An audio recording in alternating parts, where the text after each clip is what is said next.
Le Lévitique, chapitre 3. Lorsque quelqu'un offrira à l'Éternel un sacrifice d'action de grâce, s'il offre du gros bétail mâle ou femelle, il l'offrira sans défaut devant l'Éternel. Il posera sa main sur la tête de la victime qu'il égorgera à l'entrée de la tente d'assignation, et les sacrificateurs fils d'Aaron répandront le sang sur l'autel tout autour. De ce sacrifice d'action de grâce, il offrira en sacrifice consumé par le feu devant l'Éternel la graisse qui couvre les entrailles et toute celle qui y est attachée, les deux rognons et la graisse qui les entoure, qui couvre les flancs, et le grand lobe du foie qu'il détachera près des rognons. Les fils d'Aaron brûleront cela sur l'autel par-dessus l'holocauste qui sera sur le bois mis au feu. C'est un sacrifice consumé par le feu, d'une agréable odeur à l'Éternel. S'il offre du menu bétail, mâle ou femelle, en sacrifice d'action de grâce à l'Éternel, il l'offrira sans défaut. S'il offre en sacrifice un agneau, il le présentera devant l'Éternel.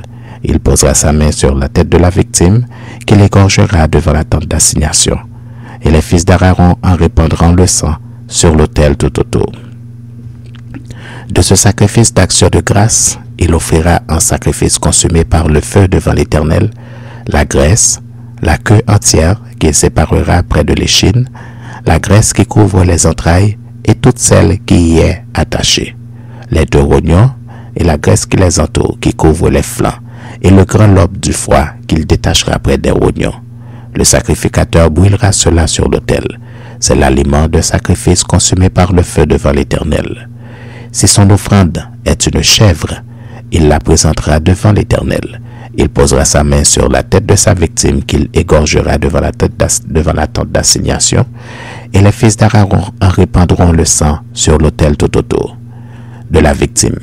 Il offrira un sacrifice consumé par le feu devant l'Éternel la graisse qui couvre les entrailles et toute celle qui y est attachée, les deux rognons et la graisse qui les entoure, qui couvre les flancs, et le grand lobe du foie qu'il détachera près des rognons. Le sacrificateur brûlera cela sur l'autel. Toute la graisse est l'aliment d'un sacrifice consumé par le feu, d'une agréable odeur à l'Éternel.